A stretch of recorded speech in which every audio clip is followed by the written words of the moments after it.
Hi, everybody, and welcome to another episode of Eating at a Meeting. I am your host, Tracy Stuckrath. You can't see my words, founder of the podcast and Thrive Meetings and Events. And to my left here, or whatever, is Aurora Dawn Benton. She is the founder and chief change agent of Astrapado. Did I say that right?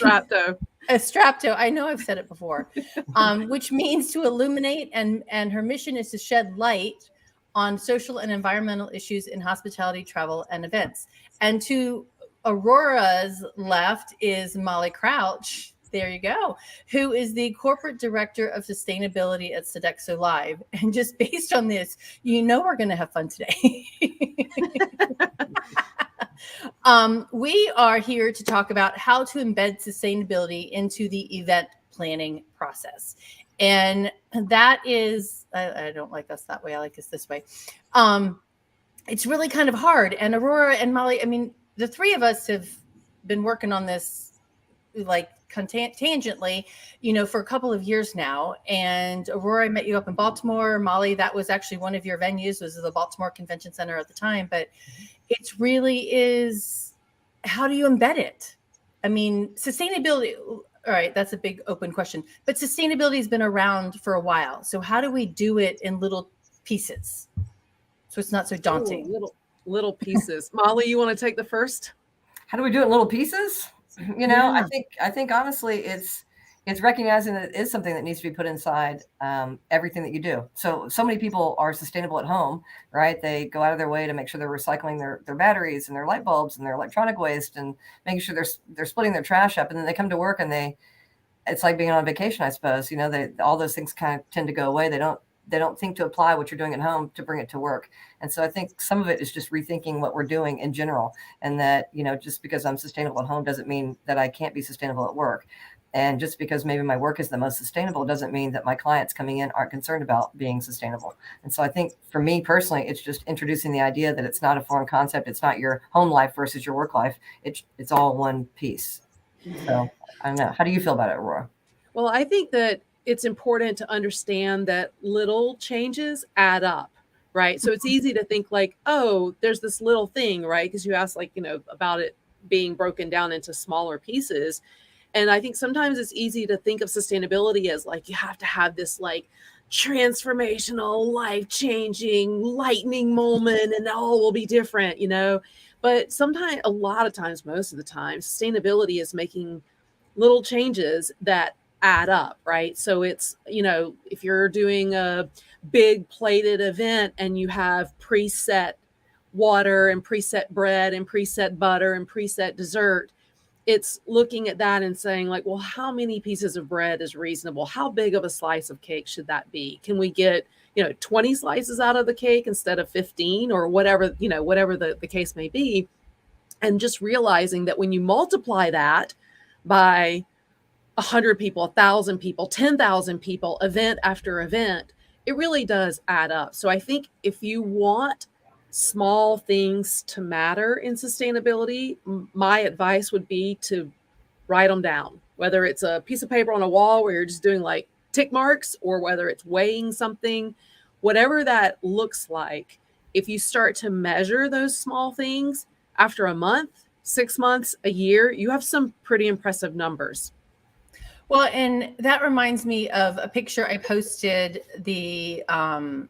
actually, I used it in my presentation last week or 2 weeks ago at SGMP, is the picture that you and I took of the table when we were in Savannah. Yep, I use that a lot. And it had leftover cake, it had leftover iced tea, and, and the dressing to me is not that big of a deal, right? But, how could you do that differently? But so many pieces of cake, like, could you make smaller slices, right? And that would have... Yeah, because almost everyone, that was after we finished eating, and almost every piece of, so you have like a piece of cake like this, and it was like everybody had just eaten the little triangle at the end, and there was like the big chunks of cake. Almost everyone had done the same thing. So a lot of wasted cake in that instance. Right. And then that wasn't even counting the 3 or 4 tables that were preset with the water and the iced tea and the salads that nobody sat at. Nobody sat at. Yeah. And that's just rethinking that kind of things. Absolutely. Go ahead.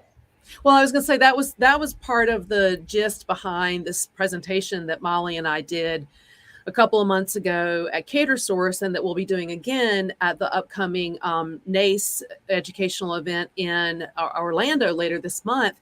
The whole idea that like it's easy to think all or nothing. It's easy to just think like, oh, it's got to be 100% preset, and people just, it seems like such a simple thing to say like, well, couldn't we rope off 80% of the tables at the back of the room? But boy, is that a hard decision to sell, right? Like there's a lot of elements in that. And I think Molly can speak to it better than I can because she's lived those conversations. But just really, I think it's about, when we talk about rethink, it's about having an open mind, and it's about being willing to say yes where you normally say no, and being willing to say no where you normally say yes. So for example, if you're a supplier, if you're a caterer or a hotel, and a client comes and says, oh, we need to add this, we need to do 100% that. And you're just like, especially if you're the salesperson or the client services person, you're like, got it, right? You asked for it, you're the client. That's a yes, because we always say yes to clients, of course. And so what does it look like to stop and say, can we talk about what you've just asked for? Like, can you tell me why you've asked for this? So being willing to say no, but in a way that's sort of consultative and negotiating, but then also being willing to say yes to things that like, oh, can we put the salad dressing in a different vessel? No. Why? Well, because we've always put it in this vessel. Can we rethink that? Right. So I think that's where we're coming from with this idea of kind of taking a beat and rethinking what your decisions are. So Molly, talk about those preset tables. I mean, because it is kind of an industry standard that we preset everything. And I think maybe in a little bit of this coming out of COVID, we're still coming back with lack of staffing. That might be something that we automatically think that we should do. I think so, from my experience, and again, I was a director of banquets prior to being the sustainability person that I am now. And so I had that question quite a bit, and I'd see it on paperwork quite a bit. And before pre-pandemic, staffing wasn't as big of a deal. And, if that's what they want, that's what they want. And usually I work in a convention center, so it wasn't just a one-time event. There was 2 or 3 days of events. And so you kind of chose which event you would talk to the client about specifically. Hey, maybe this is one we could do. It's lunchtime. There's other lunches going on. There's other events going on. There's other clients sponsoring other things amongst your clientele that may want to go somewhere else. And I think some of the fear that I always got back from the clients was the room's going to look empty. The room's going to look like nobody wanted to come. They're going to look like it was a waste of time. They're going to walk in the back of the room, see a bunch of empty tables, and they're going to walk away.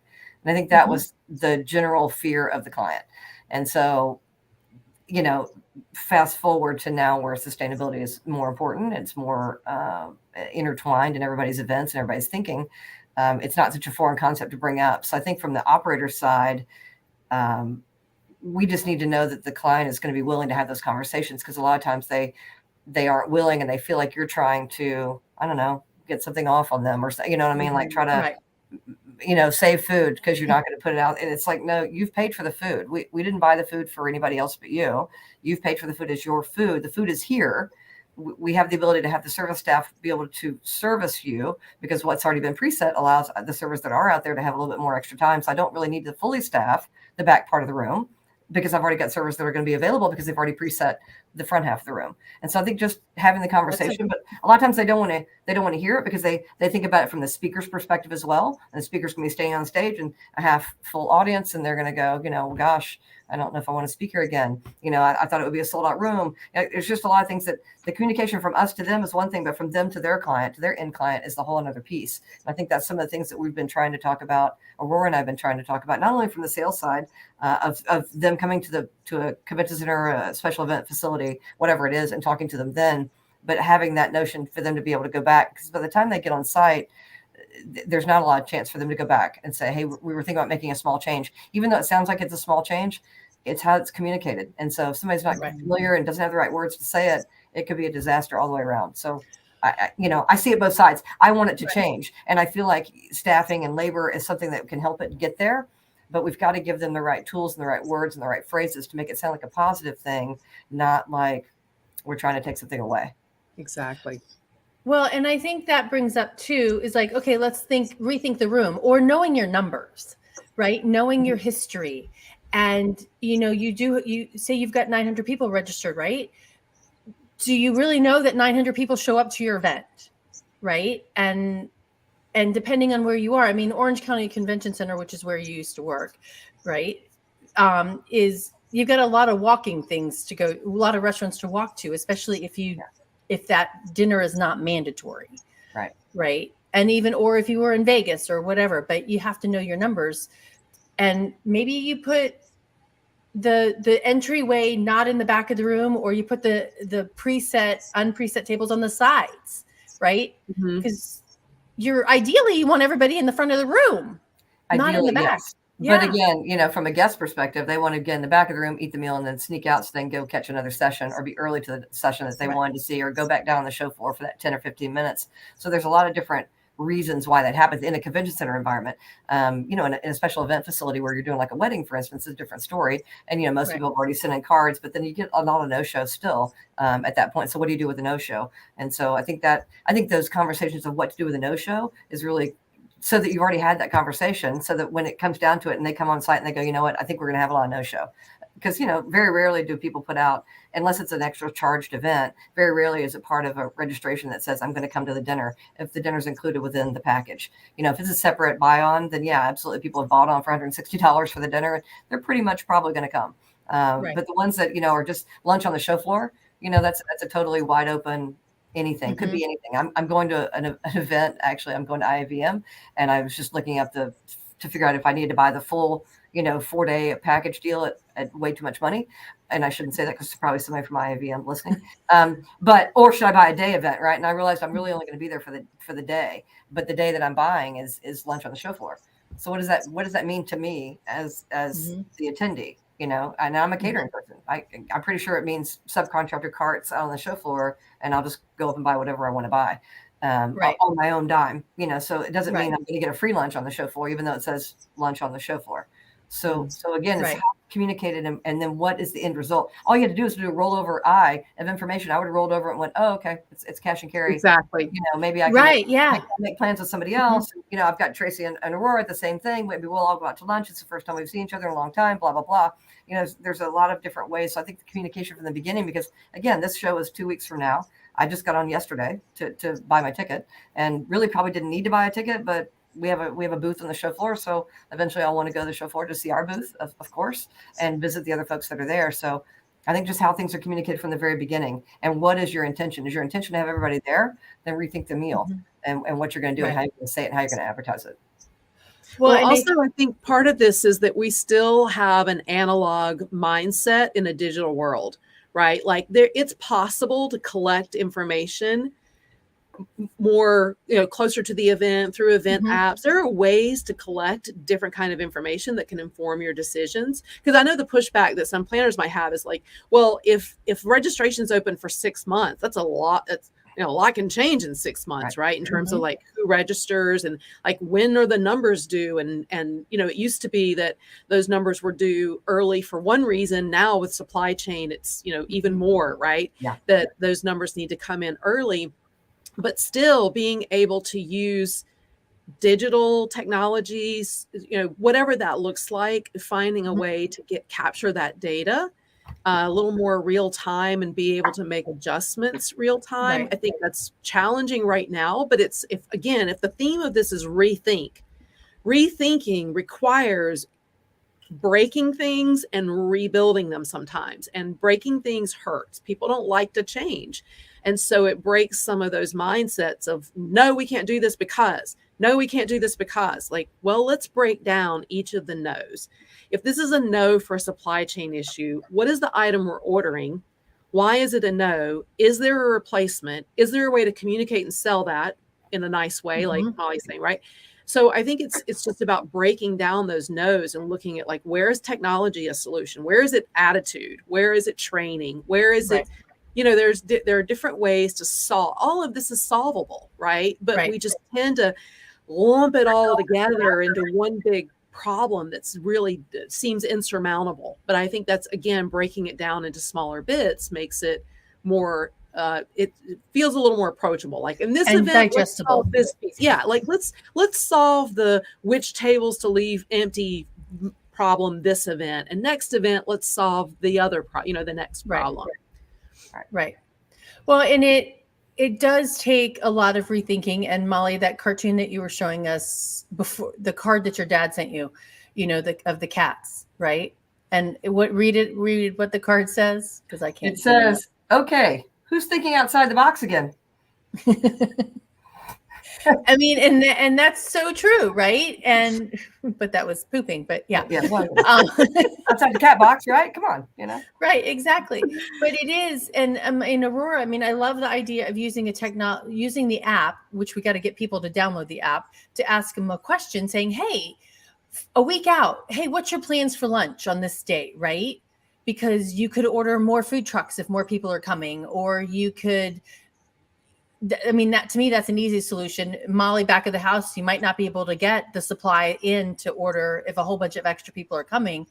But I remember an event I did in Orlando, and we didn't think about the fact that that hotel only had 4 small restaurants, and they were not walking distance to any of the other big restaurants. Whereas the year before, or the 7 years prior to that, they were in Vegas. And so lunch on the exhibit floor got hounded. And this year, and my client's like, "No, they're lying. They're lying." I'm like, why would they lie about having to go make a whole bunch of more food in the back of the house? To me, that's a whole bunch of F-bombs dropping, right? And scuttlebutt happening in the back to try to charge you more money. So I like breaking that box. That's a good concept.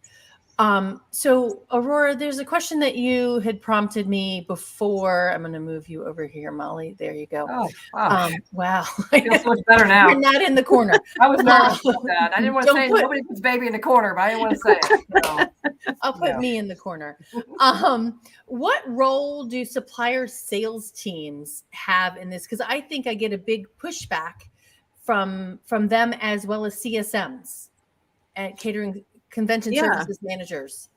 Well, what you just said is a big part of the issue, right? Like if the planner or client is automatically thinking like they're up to no good, well, where does that start, right? So the salespeople, and I'm not saying that the salespeople create that dynamic, but the salespeople are the ones who could be positioned to change that dynamic. And I think that it's very important for the operators, the supplier side, to recognize how important it is to train salespeople. So here's the thing. Human nature is none of us wants to talk about something that we're not knowledgeable about, right? We all want to look smart. We all want to look good. We want to look professional. We want to look like we're on our game.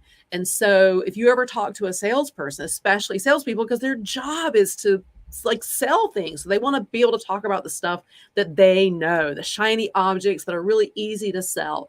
And then maybe they avoid some of the things that aren't so shiny about what they're selling. And so if we're expecting them to have conversations and consulting clients on food waste, we haven't given them any training. We haven't given them the language for this. We haven't given them the sales materials. I find in most of the places where I go to train, there's a lot of times there's already this built in like, oh yeah, we're sustainable because we do this and we do that. So first off is the opportunity to be more sustainable. The second off is, well, what are you telling your clients about that? Oh, we don't really, it would be cool if we had a one pager. Oh, it'd be neat if we had a couple of slides. Oh, I wish we had a page on our website. And so I think just arming the sales teams, and then in a different way, the client services people, because they are at a different phase of things. But it's really all about influence and psychology and knowledge, right? Like giving them the knowledge so that it doesn't seem like this vague, nebulous thing they need to know all things about. It could be like, look, we're going to train you on the top 5 best practices that have the best opportunity to reduce food waste or reduce, have other sustainability impacts. If you can speak intelligently to those 5 things, let's just start there. And that becomes a baseline. And you just, you know how it is. Once you start with sustainability, you just want to grow and know more. And I find that when you start training those people, they ask really smart questions. They, you're just giving them the little bit of nudge that they need. They'll usually like take off and figure out solutions you never even dreamed up, because this is their job. This is what they do. Right.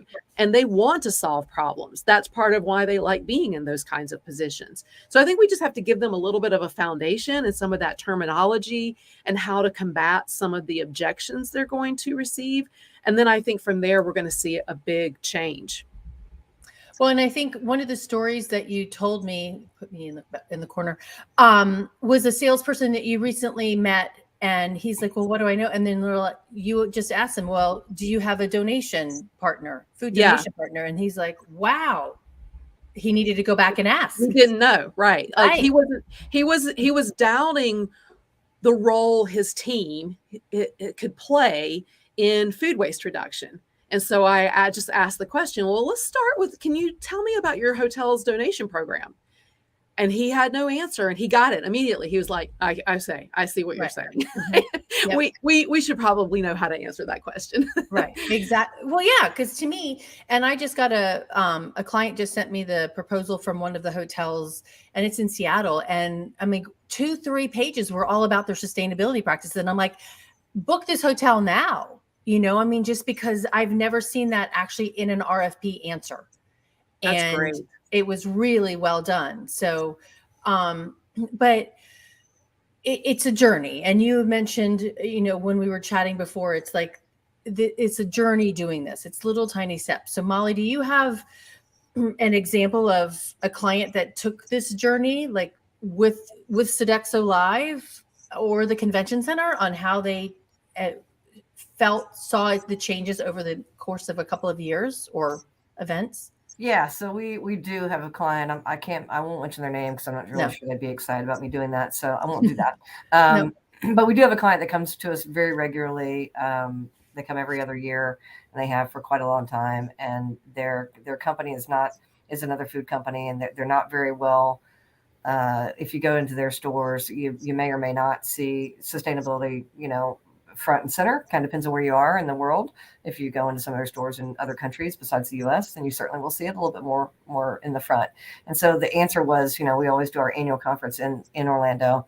And it's in the US, and the US doesn't really have a lot of great sustainable practices as a whole, right? That's how they view the US. And so, West Coast, maybe a little bit of West Coast, maybe, gets a buy, but the rest of it, not very good practices. And so, the building itself started stepping up their practices. They were going for LEED certification, gold LEED certified in one building, and going for just LEED certified in the other building. And so just slowly but surely, right, they used to just put out food like, from 11 to 4 was lunch, and their reasoning for that was that, we've got sessions, and they've got people they need to go talk to, and we've got things that they've got to do, and they've got a passport, and they've got to get around to each little area and visit these certain people. And then they still need to be able to eat, and we want them to be able to eat whenever they can. And then it was desserts comes out at the same time, and it goes till the show closes at 6. And, there was tons and tons of food. And it wasn't that people were really eating the food. It was just that they wanted everything to look full. They wanted it to be full until the very end. It wasn't like we could even, hey, we've got 6 of these stations. Can we just go down to 3? No, everything's got to be full till the end. And so that was, in the 90s. And then, we started having to charge them a little bit more money because, we were having to put more food out there. We were having more than what would normally be on the menu prices.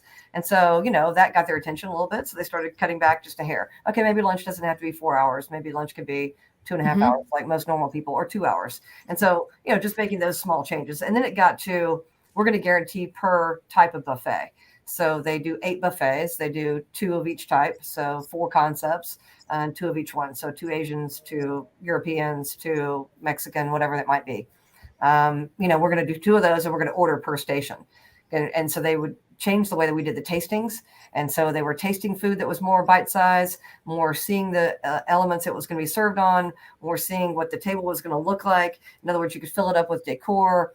They can fill it up with shrimp chips, right? That don't really cost anything, that look really pretty. People don't really eat. Some people do eat them, kind of depends on where you're from.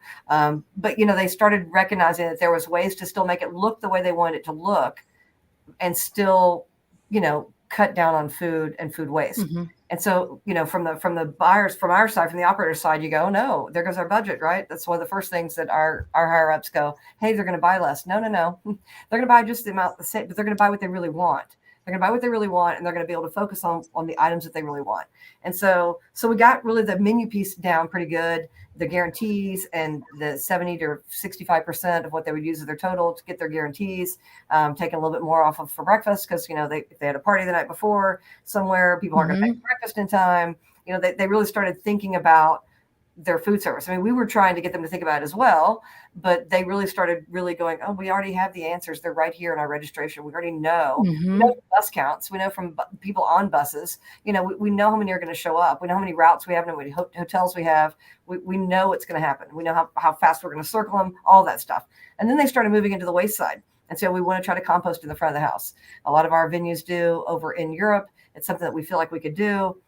It's going to take a long time for the U.S. to kind of get used to it, and it did. So they tried it in a small section of the floor. In one seating area, we had a the triple bin theory, the fill, the recycle, the compost, and then we have a composter here at the building anyway that does composting and has dedicated compactors on our dock. So taking that out, having a location for it to go to was already something we had the infrastructure to do. So once they realized it wasn't something they were going to have to actually come up with their own composter, figure out how to do it, sign a contract for the short time they were here, trying to make it work within a system that wasn't already working.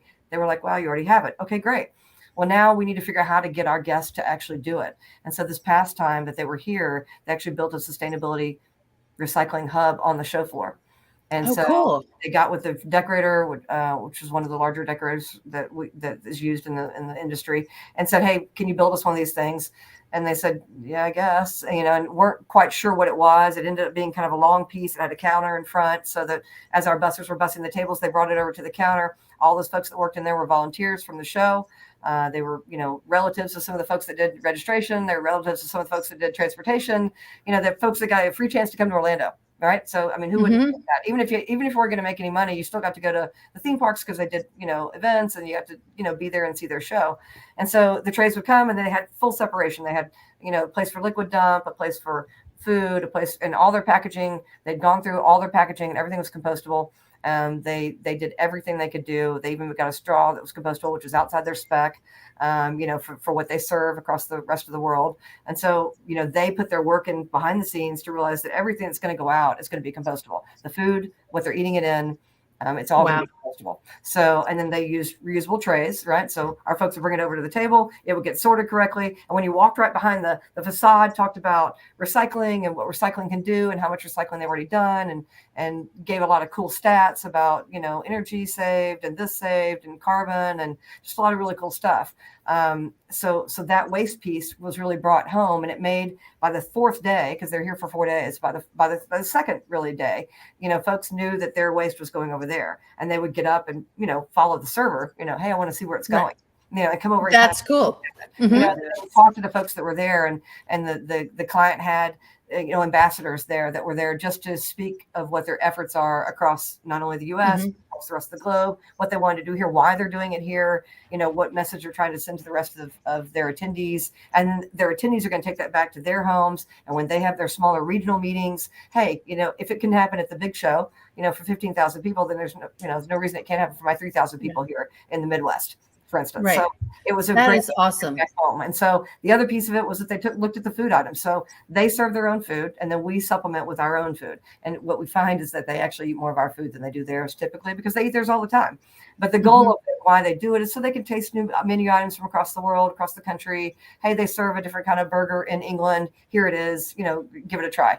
Well, what happens was those folks, they would come and just take a bite and throw it away, because they really didn't want whatever the item was. They just wanted to taste it and say they tried it. And then they were going to go to our buffets and get something totally different. And so they started talking for our buffets. They started looking into more local foods and more farmers, and how can we tell the story, and what kind of impact are we having on these folks when we buy 15,000 pieces of bread for 4 days in a row? What's that doing to that little company that, has 5 employees? Well, now that little company, because they've been here for so long, has 12 employees. They offer insurance, and they offer a 401k plan. And it's something that would never have happened had it not been for the show, had it not been for the way they changed their thinking, and had it not been for us continuing to use them in our regular everyday business. So you really can make a giant impact. It may be really slow, and it started really slow. It started with, hey, you don't need to feed people 5 hours. Let's just start. right? Let's just take a simple one and work our way back down. But you thought when we brought it up that we were trying to knock down a mountain, like that we were trying to do something that was just unheard of. You can't possibly do that. And we started doing it on desserts first, to be honest with you. Okay, well, let's just cut back a little bit on dessert and see what happens. It didn't change anything. And then we started doing some prepackaged, which I know from a waste perspective was not the best. But what it showed them is that people really didn't want a ton of dessert. You didn't really need to have a giant cake and serve big pieces of cake every time.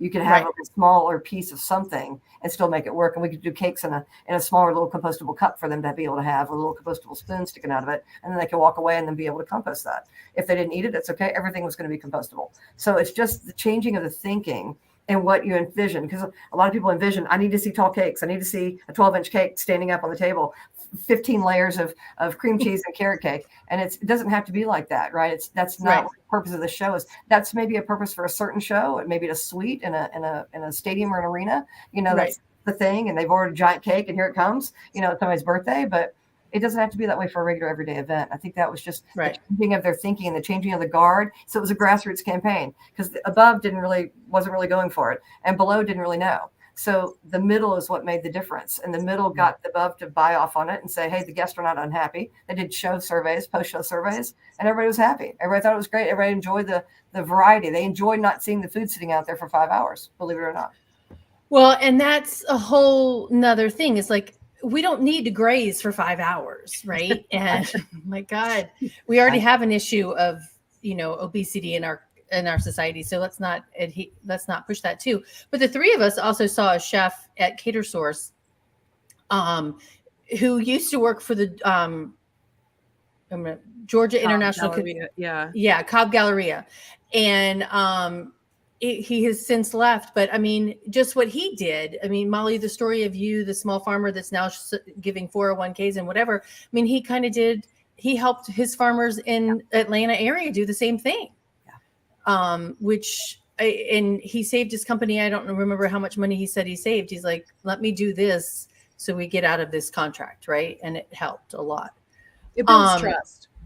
It does. Right? It builds trust. If you take, and I think, a lot of what Molly was speaking to is about building the trust, but it's also about like, where can we remove risk, right? Like dessert is probably the least risky thing you've got going on today. So let's start there, right? Now, like at a wedding, that would be the opposite, right? Maybe dessert would be like the last place you'd want to go. So I would say start with looking at where there are changes behind the scenes that the client never even needs to know about, right? Like that's a good place to start because that builds your internal institutional knowledge and infrastructure to be able to then do things that are more client facing.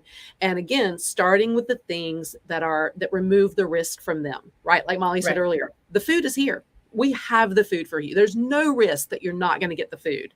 All we're asking is a slight adjustment in, the presets and how we get the food out, right? And so it's the removing risk and building trust is a big part of this journey, especially when you're talking about food and beverage. Right. Yeah, because one woman says, well, no, everybody that comes here, they just want to eat snacks and they want to, eat the bad food. I'm like, they really don't, because Molly, it's like you said, they don't really want all those desserts. There's only so much sugar you can have. And I think just statistics wise, looking at coming out of the pandemic, a lot more people are trying to be healthier. Yeah. And they don't want all that sugar, or they don't want to graze all day long because that's what they've been doing for 2 years.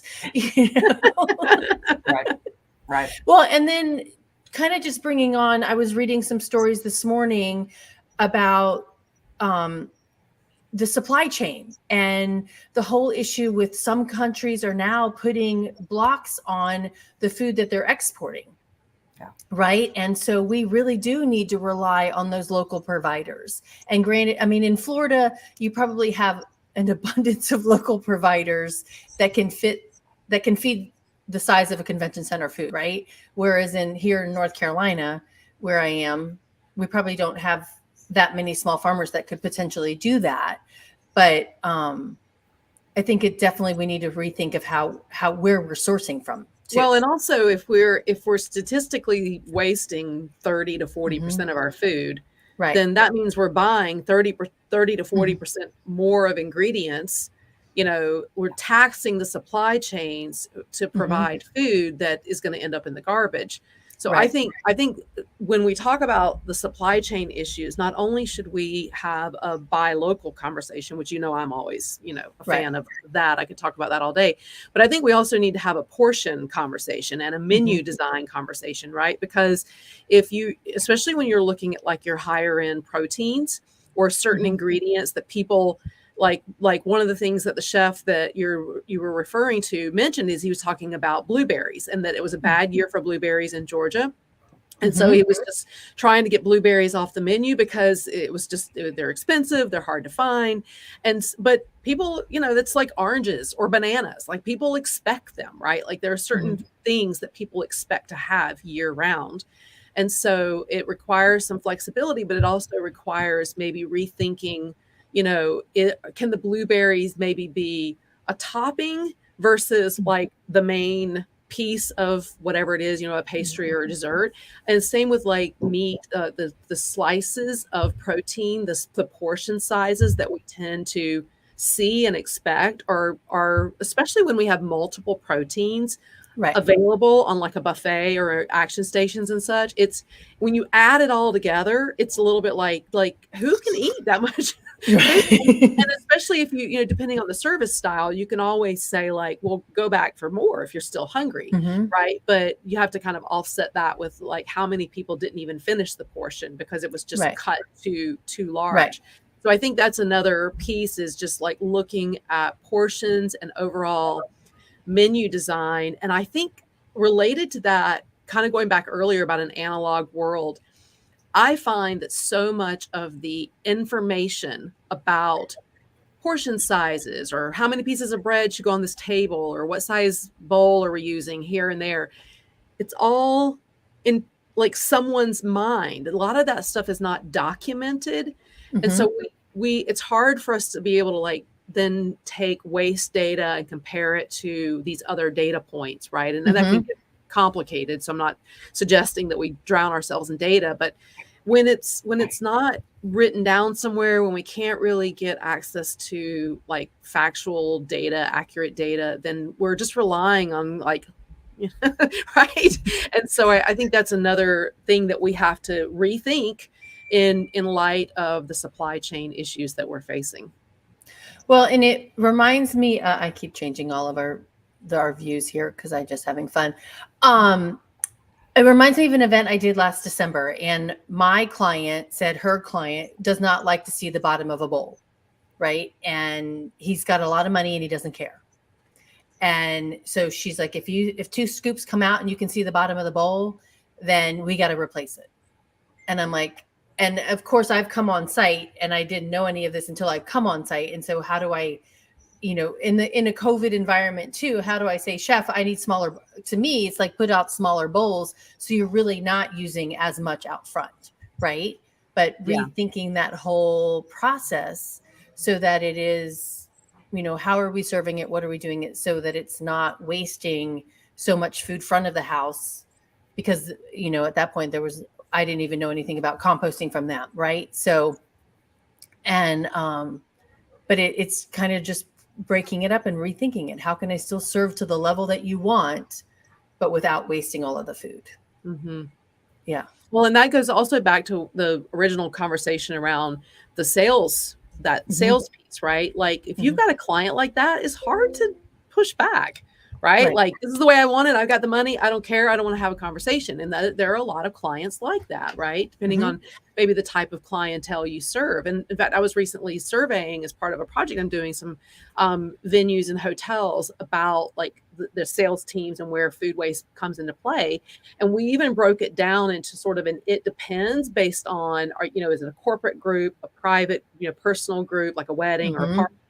Because you're going to have probably different kinds of conversations. And there's even cultural elements, right? Like one group they deal with a lot of weddings and a lot of different cultures. And they're like, how do we have this conversation when the cultural norm is just food, So it's not as simple as like push back. It's still a relationship driven thing, which is what sales is, right? Sales should be a relationship driven process, not just transactional or sort of order taking, right?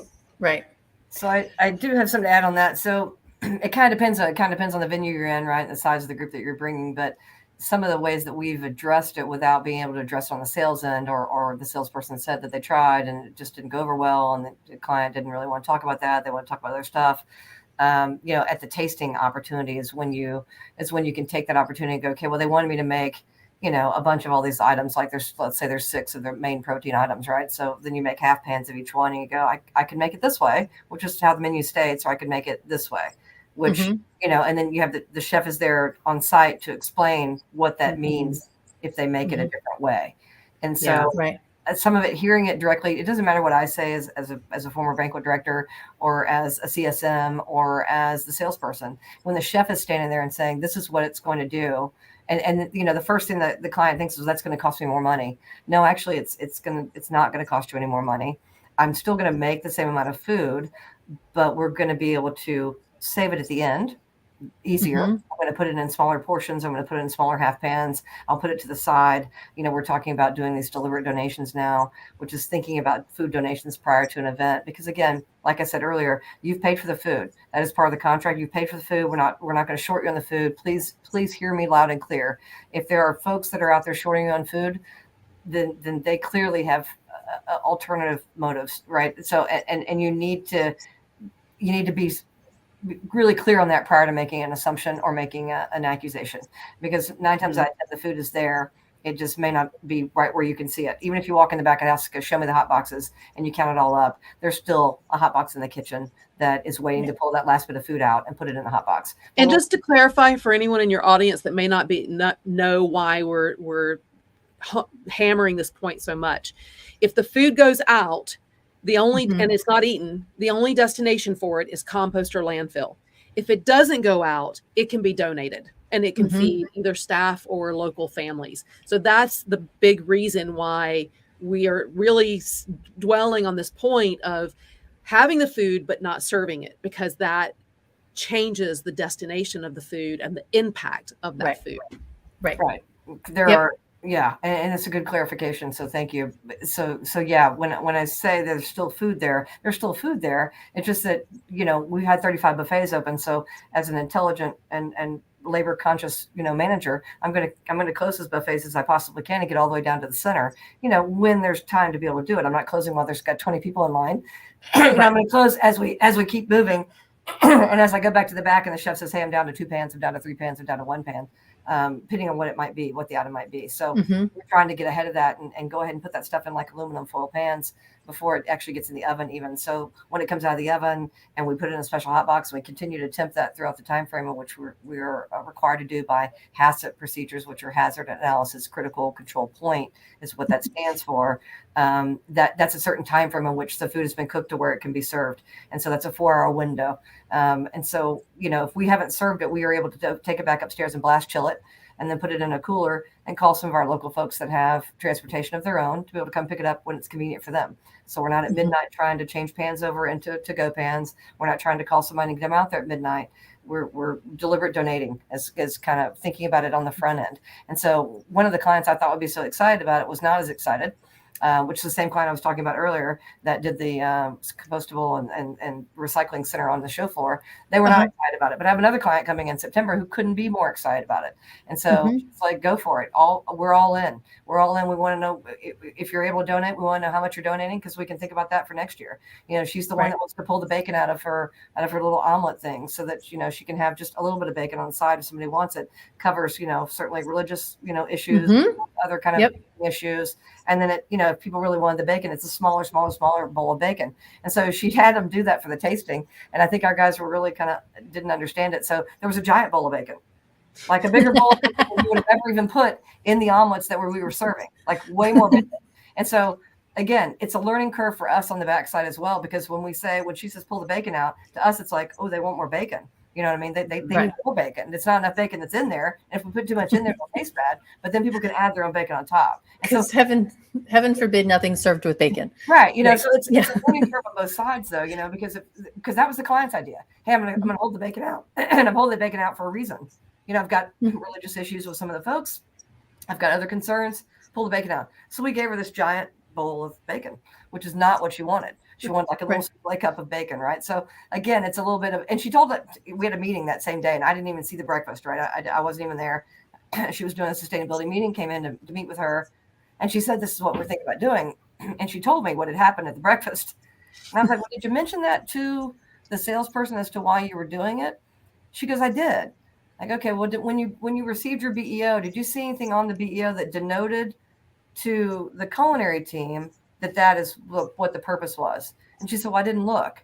And I said, well, I'm not saying that you should look, and that's your responsibility. Mm-hmm. However, that's how the communication works. Because those that are in our world know that if it's not on a banquet event order, which we call a BEO or an SEO, service event order, or an EO, whatever you want to call it, EO is at the end of it. So it's either banquet event order, service event, something. If it's not on there, that's the contract. That's what you've signed. Yeah.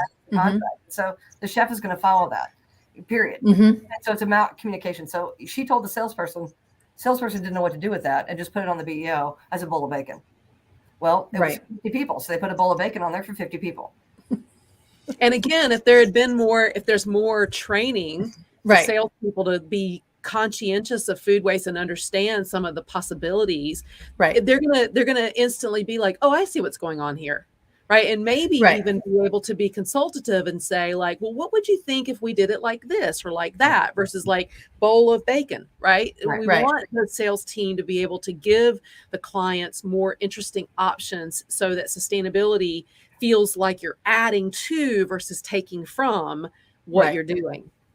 Well, and I think we also need to clarify, because you clarified, I like the BEO, what that means, because some people might not. It changes it whether you're a convention center or a hotel, and who's managing culinary at the convention center, but also the salesperson. So a salesperson at a hotel is really not going to get into the nitty gritty of how this is served, but a catering salesperson at a convention center that works for Sodexo, for example, is that person, right? Mm-hmm. And so it is definitely a different, you have to figure out your culinary or your catering in a hotel. It's the CSM, which is probably the convention services manager.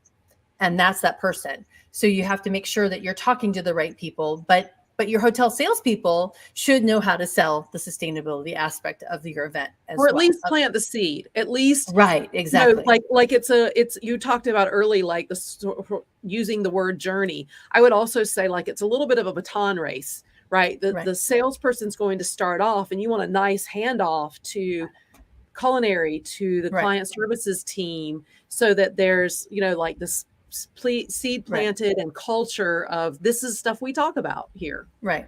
And I think, all right. And so go ahead, Tracy. Just from a chef's perspective, like I think about it. So we talk about composting, right? We talk about trying to save our trim waste and collecting things in the kitchen during the preparation time of food.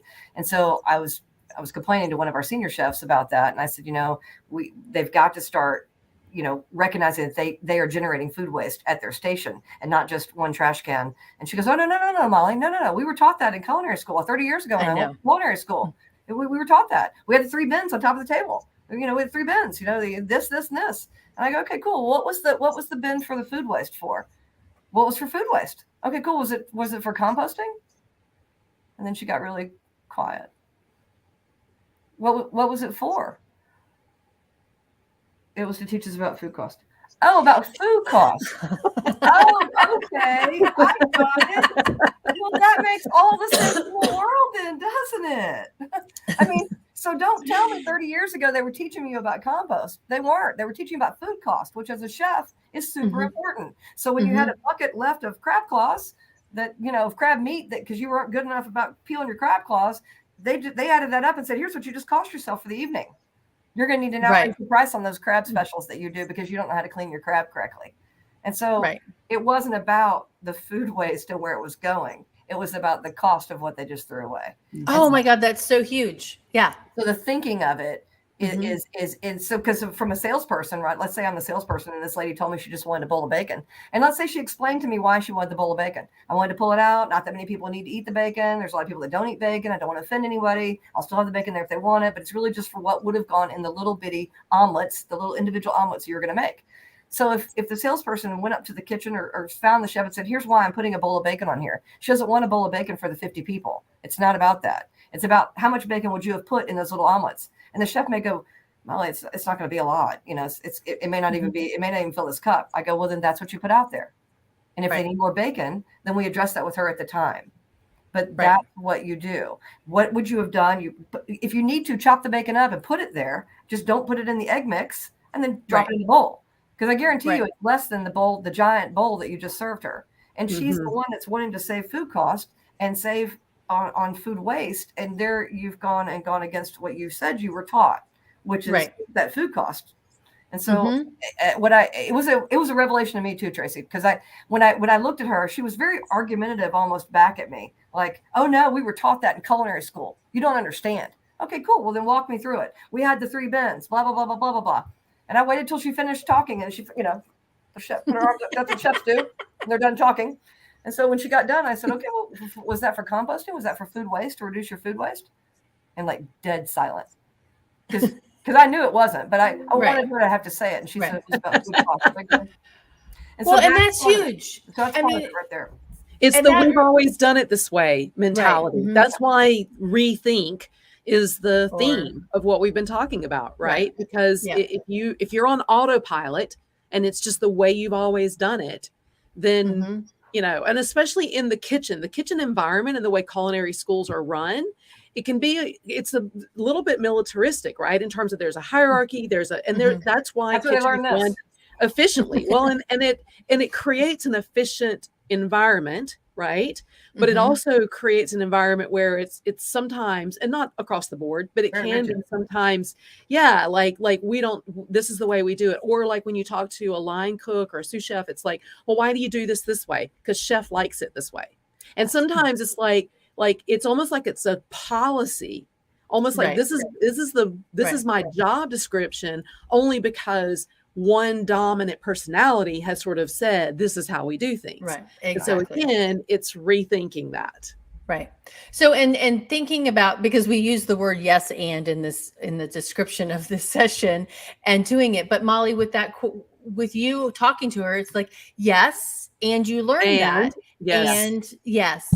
So just saying, and yes, well, now she gets it. Now she's like, because we're about to roll out some food waste, practices, and now because I need them to buy in. I can try to roll out as many programs as I want to, but if the chefs are going to just go, don't listen to her. Here's what we really do. So I'm making them, be a part of it, and now they're super excited about it. We've got our own little green team going, and which we kind of had before, but now we've got real players that are actually influencing what's happening down in the field. And so they're even going through menus and looking at menus at all of our properties across the country, and all types, retail menus and catering menus and subcontractor menus, and finding out where the waste is from the menu, and then working their way backwards. And so they want to, now that they see that that's a new way for them to get it across about food cost, right? Because it's still ultimately in their mind about food cost, but to get it across their mind and use waste as the other piece of it is just been, it's like turning on a light bulb. It was crazy. Yeah, that's awesome. That's awesome. So, Molly, one of the questions that you wanted me to ask you, because this is hysterical, is what did you want? What did you think you were going to do with your career before you fell, or quote unquote got trapped into this whole food and beverage industry? Well, and Aurora, I want to know the answer to yours. So I wanted to be an architect. I thought architecture was cool, right? I thought designing houses was cool. My dad was an engineer for defense, but an engineer. So he graph paper and slide rules and like all that stuff was like tools of his trade, right? And I just thought that was the coolest stuff that he was able to do, and draw something and then be able to see it come out in fruition and go, hey, you just drew that on a piece of paper and they actually made that thing. Like, that is the coolest thing ever. And so I always thought that's something I wanted to do. And then I tell people that, when you're in that, you get out of high school and you have that career fair, right? Or, whatever it is, right? And you go into a gymnasium and there's all these lines of, tables with people behind them, right? And so I saw these tables and everybody in line seemed kind of bored. And then there was this table with a really long line. Everybody was drinking and smoking and there was music playing. I thought, you know what? That's the line. I'm going to go get in that line. That's got to be the architecture line. That's got to be it. So you get in that line, and what you don't realize is that, they let you in freely. Come on in. We're happy to have you. And then there's a giant door that slams behind you. You're never going to get out.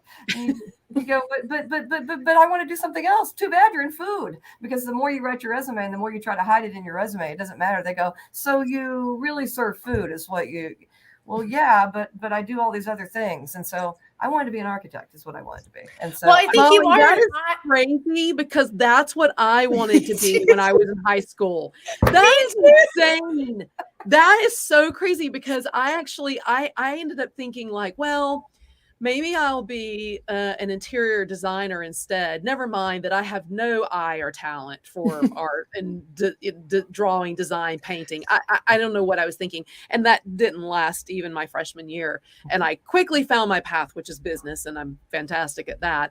But I've reinvented myself multiple times. I've worked in 5 different industries. I've worked in retail, software development, financial services, higher education, and hospitality. And I feel like this is my lane. Even during the pandemic, I was like, all right, I guess I'm done with hospitality. I should pivot out of hospitality.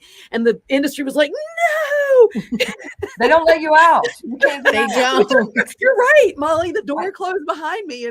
But it's great. I love it, love it, love it, love it. But I've lived and I've worked many different roles. I've had a very varied career and I've loved it all. And it's all led me to where I'm at right now, which is in my lane and loving what I do. That's awesome. Yeah. Well, and Molly, I did want to too. I even tried to get into the NC State Design School to be an architect, and they didn't like my stick figure drawings and whatever. So they said, "See it." So now I do.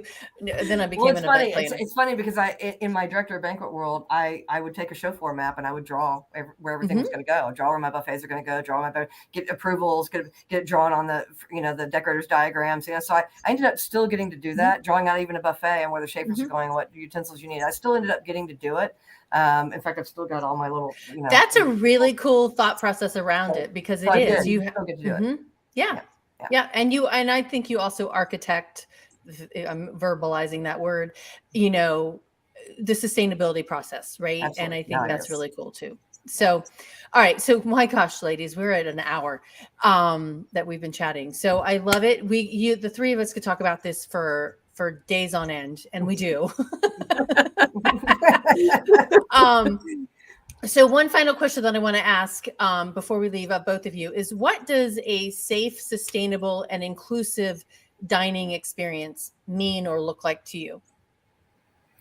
All right, I'll go first. Let Aurora get the last one because she'll just take whatever I say and make it sound better. Exactly, because that's what she always does. So to me, safe and sustainable has changed since the pandemic, right? So safe before just meant that you made it in the building, right, and you were okay, or you made it to your seat and you were okay.